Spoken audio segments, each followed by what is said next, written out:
légende raconte que le château de Canterville serait hanté. Le fantôme d'Aliénor et son serviteur Guilherme font fuir tout nouvel habitant. Ils sont coriaces cette année, hein? Sortez de mon domaine! Depuis des siècles. Mais aïe! Alors, recevoir Alphonse Brown de Fatal Bazooka, le fameux Férouz de Vive la France, et puis maintenant Guilherme. Guilherme qui a tendance... Que Guilherme aujourd'hui. Que Guilherme aujourd'hui. Enfin, même que Michael Youn d'ailleurs. Et Guilherme, alias Michael Youn, quelques soucis avec sa tête dans ce film. Alors, que raconte le fantôme de Canterville? Alors, pour ceux qui connaissent, et je m'aperçois d'ailleurs avec la tournée province qui ne sont pas très nombreux, ceux qui ont lu la nouvelle d'Oscar Wilde. Donc c'est très librement adapté de la nouvelle d'Oscar Wilde. En fait, c'est un château qui est hanté par le chevalier Aliénor de Canterville, qui est joué par Audrey Fleurot. Et elle n'est pas seule dans ce château, elle est avec son valet. Donc Guilherme, qui est joué par Bibi. Et tout se passe plutôt très bien pour ces fantômes, qui donc hantent ce château et en font fuir tous les occupants qui achètent le château, qui décident de venir s'installer là, etc. Donc elle vit une mort relativement tranquille. Et jusqu'au jour où la famille de Michel Larocque, je précise la famille dans le film, hein, la famille Otis. Voilà, pas la vraie famille de Michel Larocque, emménage dans ce château et il s'avère que Michel Larocque, que ce soit ses petits-enfants, ses ados ou que ce soit même voilà, elle ou son mari, il va s'avérer qu'ils ont pas peur des fantômes. Au contraire, ils trouvent même ça assez pratique. Voilà, au quotidien, ça permet de, voilà, par exemple, quand on n'a pas de babysitter, il y a un fantôme qui peut garder les enfants, etc. Bon, enfin bref, je m'égare. Et donc, ils vont devoir cohabiter les uns avec les autres. C'est une sorte de cohabitation forcée entre des vivants et des morts vivants. Et pour le meilleur et pour le rire, voilà. D'accord. Alors, est-ce que le film est quand même, vous êtes beaucoup dans la pantomime, dans le jeu de gestes, limite dans la danse. Il y a un travail du corps quand même dans ce film pour vous, et aussi un travail avec des effets spéciaux fort réussis d'ailleurs dans le film. C'est une première pour vous quand même, les effets spéciaux à ce niveau-là? Ah bah oui. J'ai jamais eu un film avec autant d'effets spéciaux. Alors c'est comment de tourner avec des effets spéciaux? Parce que par moments on joue avec des objets. C'est assez complexe aussi parce que donc il y avait Rodolphe, le responsable des effets spéciaux, qui a depuis d'ailleurs été même récompensé pour l'ensemble de sa carrière, qui a reçu un prix il n'y a pas très longtemps. Voilà, il vous dit, bon alors là par exemple tu vas traverser le mur sous forme de particules. Donc ce qui serait bien, c'est si tu pouvais jouer la particule, entamer le boulot, et puis nous on finira en post-prod, donc essaye de te départiculariser avant de traverser le mur. Voilà, donc ça fait appel à une autre partie du cerveau. C'est une autre façon de jouer, ça fait partie du métier. Alors c'est quelque chose avec lequel j'étais pas forcément hyper à l'aise, mais j'imagine ce que doivent vivre les acteurs américains quand ils sont sur Star Wars, sur ce genre de trucs. Ça doit être quelque chose. Ouais, c'est pas forcément ce qu'on aime le plus dans le métier. C'est plus vraiment du cinéma par moments, on n'est pas vraiment dans la comédie, on est vraiment dans la technique. C'est vraiment technique. Alors, quand même, le côté positif de tout ça, c'est que quand vous voyez le film, alors avant d'avoir vu le film, vous n'avez rien compris au film. C'est-à-dire, tant que vous n'avez pas vu le résultat final, vous ne savez pas ce que vous avez tourné. Mais quand vous voyez le résultat final, vous dites, ah, quand même, ouais, ça valait le coup. C'est vraiment pas mal. On n'a pas beaucoup de propositions de cinéma fantastique en France, en plus de cinéma fantastique pour la famille. Donc voilà. Là, c'est vraiment une comédie familiale, hein, parce qu'on peut vraiment emmener nos enfants voir ce genre de film. Ma fille qui a 4 ans et demi l'a vu, et elle n'a pas eu peur. C'est pour dire. C'est pour dire. Malgré que son papa a la tête. Ah non, mais ça, elle a adoré que son papa n'ait pas là et la tête coupée. Ça arrive par moment qu'il n'a pas la tête sur les épaules? Oui, moi oui, mais. Et donc maintenant à la maison, elle me dit, papa, tu peux retirer ta tête s'il te plaît? Mais je lui dis, mais je peux pas. Ah, ben c'est dommage parce que t'es moche. Et justement, est-ce que c'est facile à tourner ce genre de scène avec la tête à côté? On fait comment?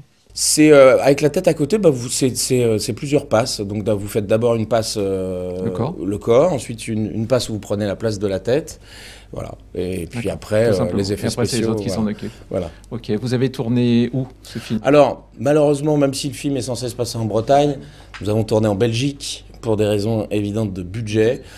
C'est triste d'ailleurs de voir qu'il y a beaucoup de productions françaises qui vont tourner en Belgique. J'aime beaucoup la Belgique, hein, ça n'a rien à voir avec nos copains belges, mais c'est quand même dommage qu'on fasse pas qu'on fasse pas nos œuvres chez nous. Voilà, tout simplement. Et alors que par exemple, les productions étrangères qui vont venir travailler en France vont avoir du tax sheltering, c'est-à-dire de l'économie d'impôts.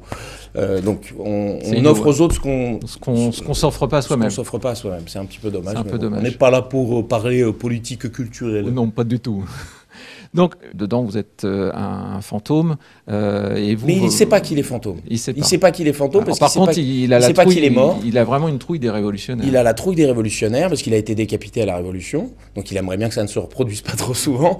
Il a la trouille des vivants. Il ne sait pas qu'il est mort. C'est un personnage qui est vraiment très inspiré de Sganarelle. Pour ceux qui aiment Molière et Don Juan. C'est vraiment ce qu'on s'était dit avec Yann Samuel, le réalisateur. Voilà, cette espèce de valet qui se permet un peu trop de choses, qui prend des coups et qui aime bien les prendre. Voilà, on est vraiment dans un petit côté. Et quel a été votre contact avec la bande, Audrey Fleurot, Michel Larocque? On s'est bien ennuyés tous ensemble. Je pense, oui, ouais, ça a l'air.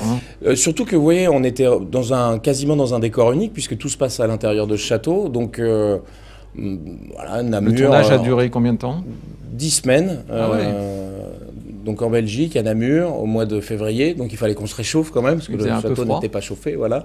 Non, c'était très sympa et c'était très agréable aussi pour moi de travailler. J'ai pas l'habitude de travailler souvent en comédie avec des femmes. Et là, en l'occurrence, que ce soit Audrey Fleurot ou Michel Larocque, ce sont des femmes. Dernière nouvelle, oui. Bien.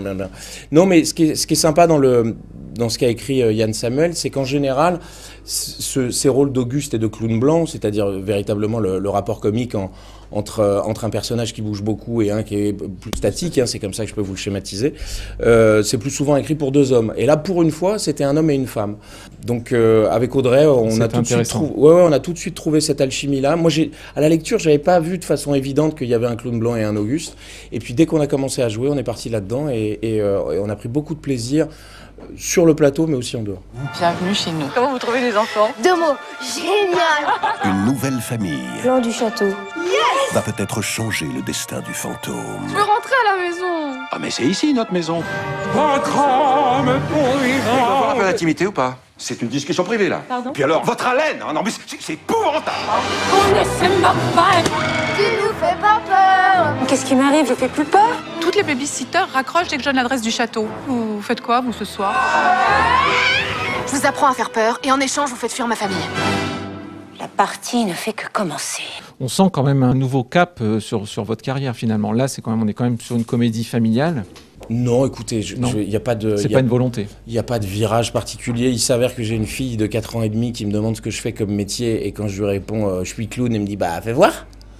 Alors je ne pouvais pas décemment lui montrer les 11 commandements, la Beuse, Fatale ou Vive Donc la France. Donc il y a un petit côté on s'assagit alors. Non, c'est pas ça, mais j'avais besoin de faire un film pour montrer à ma fille exactement quel est mon travail. Alors elle est venue me voir sur scène, elle m'a vu en spectacle, etc. avec Les Enfoirés. Mais là... quand je parte, parce que on m'a expliqué que pour la psychologie des enfants, c'est très important qu'ils comprennent ce que vous faites quand vous n'êtes pas là. Donc voilà, je voulais lui montrer ce que je faisais. Ça fait partie des raisons pour lesquelles j'ai accepté ce projet. Non seulement j'avais envie de travailler avec Yann Samuel et j'ai beaucoup aimé le scénario, mais j'avais envie de faire un film aussi pour les enfants, pour que ma fille puisse rigoler avec moi. Alors moi, je vous ai beaucoup aimé dans un rôle, alors je suis peut-être un des seuls, hein, dans Héros. Non, vous n'êtes pas le seul. De Bruno Merle. On m'en parle souvent, mais je me dis, tous ces gens qui me parlent de Héros, en fait, le film Héros a fait 10 000 entrées en salle. On vous revoit quand dans un... Ben là, je viens d'en tourner un pour France 2. Je viens de tourner une fiction de Denis Malval avec Olivier Marchal, où on joue deux frères. Moi, je joue un salopard qui, en quelque sorte, tue sa maîtresse, qui en plus est mineur. Et mineur, pas le métier, hein, l'âge. Et je fais porter le chapeau à mon frère. Donc la télé, aujourd'hui, me propose des rôles que le cinéma ne me propose pas. Il y a presque plus de prise de risque aujourd'hui en télévision, plus d'originalité, plus de choses à défendre que le cinéma où, effectivement, comme il y a cette petite crise en ce moment dans le monde du cinéma, où on essaye de limiter un maximum les risques et où on a un peu plus peur qu'il y a quelques années. Il y a peu de temps, vous avez vu la télévision dans Les Enfoirés. Quel est votre sentiment? Ou connaissez-vous les résultats des Enfoirés là, au niveau du retour des Restos du Cœur? Parce que je pense que c'est important aussi de se servir de cette interview pour en parler. Il n'y a que ça qui a du sens d'ailleurs. On a fait 5% de plus de ventes que l'année dernière. Ça fait 25 millions de repas. Donc on a rapporté 1,5 million de repas en plus que l'année dernière. C'est formidable. L'émission a fait 11,4 millions sur TF1. C'est un très beau score. Très beau score. Ouais. Elle n'a pas battu son record parce que c'est plus compliqué aujourd'hui en télévision qu'hier. Il y a plus de chaînes avec la TNT, etc. Mais 11,5 millions, c'est presque des scores de dictature africaine. Non, voilà, on est content, même si, comme le dit l'adage, la chose qui serait formidable avec les Restos du Cœur, c'est que ça n'existe plus. Bien sûr. Mais tant qu'on en a besoin, et nous, on se mobilisera tous les ans et on vient donner notre petite semaine pour la bonne cause. Alors, cette interview est également écoutée par des jeunes qui sont en ce moment en train de se battre contre une maladie qui s'appelle le cancer, qui ont des traitements lourds, mais qui ont aussi des rêves, des envies, des désirs, des projets de métier. Certains ont certainement envie d'être un jour comédien ou acteur. Si vous aviez un conseil à leur transmettre aujourd'hui, ça serait quoi? Qu'ils écoutent leur petite étoile, parce qu'il n'y a que ça, quoi. Évidemment, il faut travailler, évidemment, il faut de la chance, évidemment, il faudra se sortir de ce combat contre la maladie. Mais si vous croyez en vous, si vous avez la foi, si vous avez le cœur suffisamment fort, vous arriverez à faire quelque chose. Je ne sais pas quoi, mais vous arriverez à faire quelque chose qui vous rendra heureux et qui vous permettra de vous épanouir dans la vie. Voilà, moi, j'ai cru en cette petite étoile, j'ai forcé les portes. Et aujourd'hui, c'est clair que mon métier m'a apporté du sens. Je sais pas ce que je fais sur Terre, mais il y a une chose qui est sûre, c'est que avec la possibilité de faire rire les gens, de faire des comédies, de faire des spectacles, de les faire sourire, je sais que j'ai une petite fonction. Je sauve pas des vies, il n'y a pas de quoi réveiller la famille, mais j'apporte un peu de bonheur, un peu de soleil, un peu de sourire chez ceux qui aiment en tout cas. Et moi, ça a donné un sens à mon existence. Donc voilà, je sais pourquoi je suis là et ça me fait avancer. Donc si vous avez envie de croire en quelque chose, n'hésitez pas. Et si vous étiez un fantôme, vous iriez embêter qui et dans quelle maison? Parce que je suis un petit peu curieux et parce que j'aimerais bien savoir ce qui se trame dans notre dos, j'irais bien dans des endroits type l'Élysée, la Maison Blanche. Voilà, j'aimerais bien... voir l'homme casqué. Voilà, j'aimerais bien voir ce qui s'y passe. Ouais. Ok. Aujourd'hui, vous venez présenter le film au Cinespace de Beauvais en avant-première. Quelle est pour vous l'importance de cette relation avec le public en live? En plus, ça fait quasiment 2 ans que j'avais pas tourné, en tout cas pour le cinéma. Et donc, je suis très content de faire cette tournée province, d'aller à la rencontre du public que j'avais pas vu depuis quelques temps. Et c'est super, c'est vraiment un échange. C'est-à-dire qu'effectivement, voilà, c'est lundi de Pâques, je préférais peut-être être en famille, etc. Mais ce que je vais vivre d'ici 10 minutes avec les gens dans la salle, ce qu'ils vont me donner, leur sourire, etc. Voilà, ça va me donner de la force pour toute la semaine, quoi. Et c'est ce que j'ai vécu un petit peu partout en France, où je passe des très bons moments avec eux. C'est pas très long, voilà, c'est 10-15 minutes, on échange ensemble, on se pose des questions, on rigole, je leur explique un peu le film. Et moi, ça me fait vraiment plaisir d'aller à leur rencontre, j'ai besoin de ça. Je suis plus en spectacle, j'ai arrêté le one-man show il y a une dizaine d'années pour diverses raisons. Ça me manque, évidemment. On vous reverra plus en one-man show? C'est possible, mais il y a tellement de gens qui font des one-man aujourd'hui, qui le font très très bien en plus. Puis, je sais pas, dans le fait de one-man show, dans le fait de jouer la comédie tout seul avec le public, j'ai fini par trouver un espèce de truc ubuesque où je me dis, c'est pas ce que j'appelle jouer la comédie. Voilà, je préférerais... Le théâtre? Non, le théâtre, je sais pas trop mon truc. Le cinéma? Non, mais je préférerais trouver une espèce de troupe, ouais. Ou le faire avec mes potes, Vincent, Benjamin, je sais pas, essayer de trouver une espèce d'alchimie pour être à plusieurs sur scène, parce que jouer tout seul avec le public, il y a des soirs, c'est un peu déprimant. Voilà. Eh bien, écoutez, on va pousser tout le monde à aller ouvrir la porte du château de Canterville à partir du 6 avril dans les salles. Merci beaucoup. Non mais quelle aberration.